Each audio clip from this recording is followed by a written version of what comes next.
Hello world, Geriatric Geek here. How in the heck are you? I hope you're doing great. Welcome and welcome back to my channel. Thank you so much for stopping by today. Today we have another movie haul. This is miscellaneous movies that I had in a stack that got moved and I just recently rediscovered, which happens a lot around my house. Strangely enough, my wife is one of those people that loves organization, and I'm a person that puts stuff in piles. I get a thing, I put it in a pile, then I sort it, then I put it in my database, and then I watch it or tell you guys about it. And then, so I know where stuff is until she moves it, and then I end up finding it months later. But some of the stuff I've had just a few days. The other stuff a little bit longer. But anyway, I'm going to share it with you before I break into it and start watching. So, some of it I've already seen many times. But anyway, enough of that. Thanks for stopping by. Hope you guys are doing good out there. It's going to be about 110 today here in North Las Vegas. Whew, man, it's been brutal the last few days. But it's not just here. Everywhere is experiencing extreme weather. So, yeah, we're lucky. We're happy to here in Vegas where I have solar panels and the electric doesn't cost me very much. So, all is well. Anyway, let's get started. Let me show you the first thing up. This, I have one of these movies already and have seen all three a few times, but I wanted to get the other two. I have Predator in my collection, but I did not have Predator 2 or Predators. So, Predator, the 3-movie collection. I remember back in 1987 when the original one came out, Predator. I lived in a little town in California called Tehachapi, California. It's about 4,000 feet up in the mountains. A beautiful little place, but their little theater was it was crazy. I don't know, maybe there's 100 seats in there, and the place was packed. I just remember that. And I remember also really liking the first Predator. And Predator 2, let me know down below what you think, but I kind of liked it better than the first one. But Arnold Schwarzenegger, he wonderful. Good job in Predator. So, of course, the first one was 87, the second one was 90, the third one was 2010. So they waited a long time in between. But, yeah, the Yucha. Isn't that what it's called? Isn't that what the Predator was called? A Yucha? That's what I remember. So here we go. 3-movie collection. The action is out of this world in this terrifying trilogy featuring one of the most fearsome creatures in sci-fi film history. In Predator, Arnold Schwarzenegger wages an all-out war against a force more powerful and deadly than any on Earth. Then in Predator 2, a hard-headed cop, Danny Glover, battles the Predator in the urban jungle of Los Angeles. Finally, in Predators, Adrian Brody leads a group of elite warriors who find themselves on an alien planet targeted by a vicious new breed of predators. It's the ultimate showdown between hunter and prey. Let me know down below. Did you enjoy these? I certainly did. But I'm glad to have them now on Blu-ray and digital. Next up, what is this? 1980s Elvira started. So I'm trying to put together all of her movie macabre stuff that she's got on DVD. So here's the first one. Elvira's Movie Macabre double feature, 2 horror pack DVDs. In this one, I believe it's Blue Sunshine. Weird movie about people dropping acid, then 10 years later having all their hair fall out and they turn into killers. I can't make this stuff up. Also, Monsteroid. The Blue Sunshine is from 1978. And Monsteroid is from 1980. Let me read this part. In 1981, the B-movie queen, played to perfection by Cassandra Peterson, began her campaign to bring only the very best and worst of schlock cinema to audiences. The result was Elvira's Movie Macabre, a television series that featured a different film infused with Elvira's own twist of humor and innuendo each week. The series lasted 5 years and made Elvira the first nationally syndicated horror show hostess to ever hit the airwaves, not to mention the sexiest Halloween icon since Frankenstein's Bride. Cool. Blue Sunshine. 10 years after experimenting with a batch of LSD known as Blue Sunshine, Franny begins to experience unusual side effects, including excruciating headaches, hair loss, and a homicidal rage that results in his own death. Now his good friend Jerry must find the dealer responsible for Blue Sunshine before he's wrongfully convicted of the murders. Okay, Monsteroid. When a small Colombian village is viciously attacked by a creature from a nearby lake, a corrupt chemical company sends a specialist to destroy the beast and cover up their involvement with its creation, inspired by a true story. How many of you guys ever, well, maybe you weren't alive, but back then, how many of you watched the movie Macabre? I remember getting to watch it, watched a lot of it. And the second one I have, Count Dracula's Great Love and Frankenstein's Castle of Freaks on Elvira's Movie Macabre, double feature. Count Dracula's Great Love. 5 stranded travelers are forced to take refuge in the legendary Castle Dracula. Unfortunately, the infamous Count Dracula, played by the world-famous Paul Naschy, the Spanish horror king, is alive and well and more than eager to take in his new guests. But one of the travelers falls in love with Dracula. She must choose between her mortal soul and eternity as Count Dracula's great love. Frankenstein's Castle of Freaks. When a Neanderthal man is lynched by the villagers, Count Frankenstein uses his years of research to bring the monster back to life. The process is a tricky one, however, as the Count must avoid detection by the authorities, the furious locals, and his own daughter, who's preparing for her wedding. Throw in a vengeful assistant, B-horror movie icon Michael Dunn, and you've got the perfect formula for thrills. Both of these, by the way, are put out by Shout Factory. Shout Factory's releases. So Count Dracula's Great Love is from 1973, and Frankenstein's Castle of Freaks is from 1974.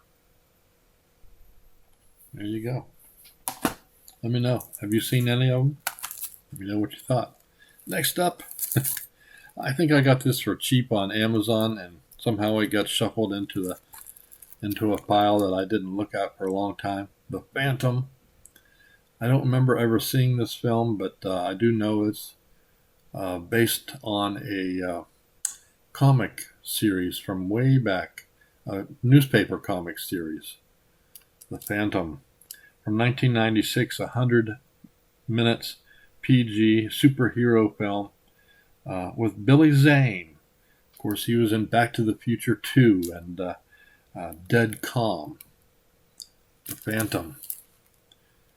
Billy Zane stars as the Phantom in this thrill-a-minute actioner based on one of the most successful comic series of all time. The story begins as an expedition lands on the island of Bengala, seeking the legendary skulls of Tuganda. Believed to harness the energy force of immeasurable power, the skulls could spell disaster for mankind.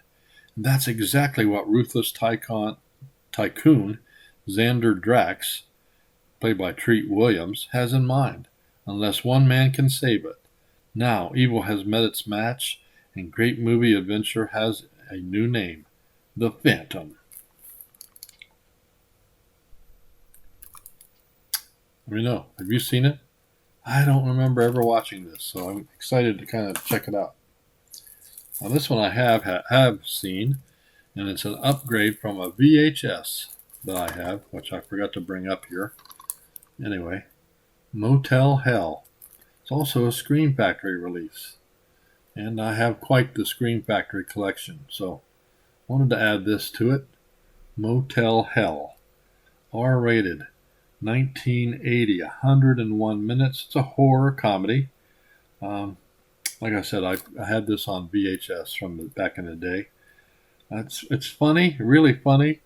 But I think it's more funny than scary. But there is plenty of gore if you're into gore. So that's what I remember anyway. You really are what you eat with Farmer Vincent's smoked meat in this creepy horror yarn, which packs a punch that goes way beyond mere terror. Vincent's popular products contain a special ingredient that the psychotic farmer and his sister would literally kill to keep a secret. Lots of special features in this new audio commentary, moderated by, new interviews with actors Paul Linke and Roseanne Caton. Scream Factories, Motel Hell, both the Blu-ray and DVD combo here. Gory, but crazy funny too. Next up, another Scream Factory release with a slippy dip. Collector's Edition, David Cronenberg's Dead Ringers. That nice little slippy dip there. Beautiful. David Cronenberg's Dead Ringers. It's R-rated, 1988, 115 minutes. It's a psychological horror, my favorite kind. Yay! Like I said, this is from 88. Has Jeremy Irons. He actually plays a dual role in this, where he plays two identical twin brothers. Claire Neveu is in love with handsome Beverly. Or does she love Elliot? It's uncertain because brothers Beverly and Elliot Mantle are identical twins, sharing the same medical practice, apartment, and women, including unsuspecting Claire. In portrayals that won the New York Film Critics Circle Best Actor Award, Jeremy Irons plays twin gynecologists whose emotional dependency collapses into mind games, madness, and murder. David Cronenberg, who also did, of course, The Fly, won the Los Angeles Film Critics Award Best Director honors for melding split-screen techniques, body doubles, and Irons' uncanny acting into an eerie, fact-based tale. 2 discs, different versions on here, with a new 2K scan at director David Cronenberg's preferred aspect ratio of 166:1. Like I said, it's from Scream. It's R-rated.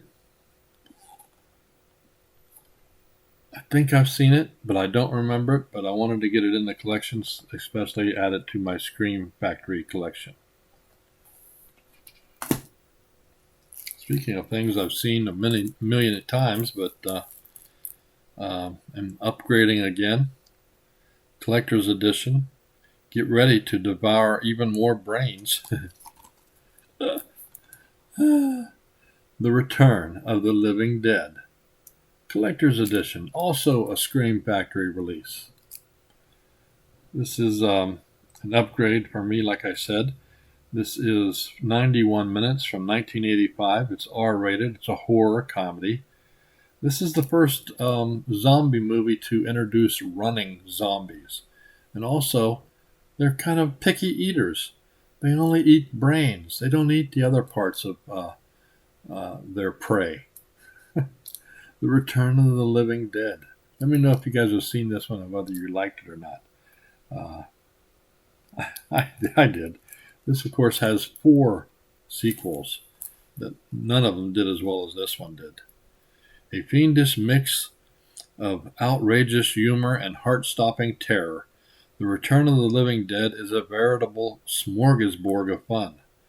On his first day of the job at a medical supply warehouse, poor Freddy unwittingly releases toxic gas from a secret U.S. military canister, unleashing an unbelievable terror. The gas reanimates an army of corpses who rise from their graves with a ravenous hunger for human brains. And luckily for those carnivorous cadavers, there is a group of partying teens nearby just waiting to be eaten. This also has 2 discs in it. It has a new 2K scan of the inner positive, a new audio commentary with actors, the FX of the Living Dead, new party time, all kinds of crazy extra features. I love Scream Factory stuff. They always put a lot of stuff in. I occasionally watch, especially for things like this, I'll probably watch the extras before I revisit The Return of the Living Dead. Next up, another Scream Factory. Another beautiful one. Tales from the Dark Side, the movie. Of course, based on I believe it's based on the TV series. Tales from the Dark Side. R-rated, 93 minutes from 1990. It's a comedy horror anthology. The director was John Harrison. Of course, George Romero worked on this. Has had Christian Slater, William Hickey, James Remar, Ray Don Chong. From the clever and creepy minds of Stephen King, Michael McDowell, George A. Romero, and Sir Arthur Conan Doyle comes an all-star anthology of horror. To keep from being eaten by a modern-day witch, Deborah Harry, a young paperboy weaves 4 twisted tales to distract her. In Lot 249, a vengeful college student, Steve Buscemi, resuscitates an evil mummy to teach unsuspecting student bodies, played by Julianne Moore. Christian Slater, of course, he was from Mr. Robot. Thank you. A lesson in terror. Then the cat from hell follows a furry, black feline who cannot be killed. He may have 9 lives, but those who cross his path are not so lucky. Finally, in Lover's Vow, a stone gargoyle comes to life to commit murder. In this classic cult favorite, fear is a dish best served cold. This has special features of new interviews with director John Harrison, producer Michael Gallen, and more audio commentary with John Harrison and co-screenwriter George A. Romero. Nice little slippy dip. I haven't opened this one yet, so can't wait to get into it. Let me know if you've seen it. Next up, a Vinegar Syndrome title that I had forgotten I'd gotten. Pandemonium. Pandemonium is PG, 1982, 81 minutes. It's a parody slasher. Basically, it spoofs the 1976 Carrie. Has Pee Wee Herman in it, from what I remember. I've seen this a long time ago, but didn't have it on Blu-ray. Also, Tom Smothers. That's right, the Smothers brothers. Vinegar Syndrome. In 1963, a group of college cheerleading students were brutally slain by a mysterious killer, resulting in the closure of the school they attended. Now, former student and professional cheerleader Bambi has decided to reopen the institution. As new students arrive, it's not long before the murderer makes his presence known and the bloody hijinks resume. Even worse, the only hope of unmasking the culprit falls upon an overworked Canadian Mountie. A wildly bizarre horror film parody from Alfred Soul. There you go. Let me know if you've seen this one. And the last one is another Vinegar Syndrome. Like I said, got lost away. Has Malcolm McDowell. Of course, Malcolm was a Clockwork Orange. The Caller. On a cold winter night, a woman living alone in the middle of the woods receives an unexpected visitor, a mysterious middle-aged man who asks to use her phone. Obliging the stranger, it soon becomes apparent that they might know more about each other than they are letting on. As hours and then days pass, the two become engaged in a series of bizarre and sinister mind games, uncovering unnerving secrets along the way. All the while, the ongoing confrontation begs the question of what mysterious events are transpiring in the nearby woods. Cool. Can't wait to check this one out. I do not remember ever seeing this one. Yeah, 87 minutes, 97 minutes from 87. A mystery thriller. So there you go, guys.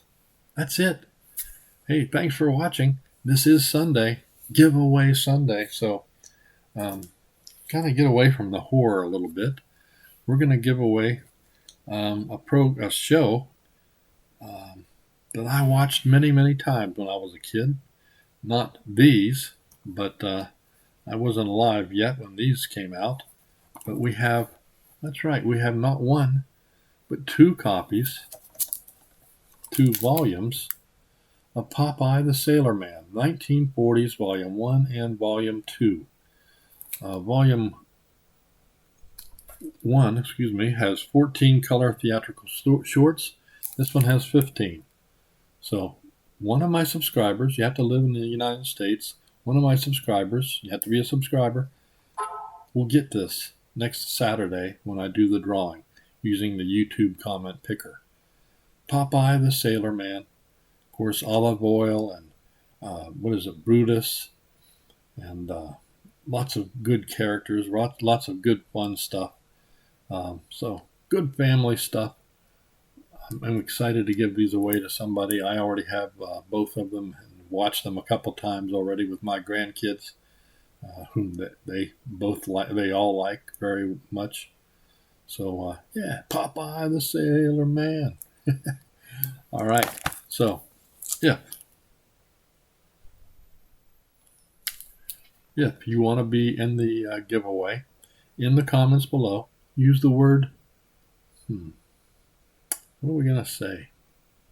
Let's just use the word sailor. SAILOR, sailor, to be entered. That'll be the code word for this giveaway. So, thank you so much. That's why I do these things. I give things away because I like you.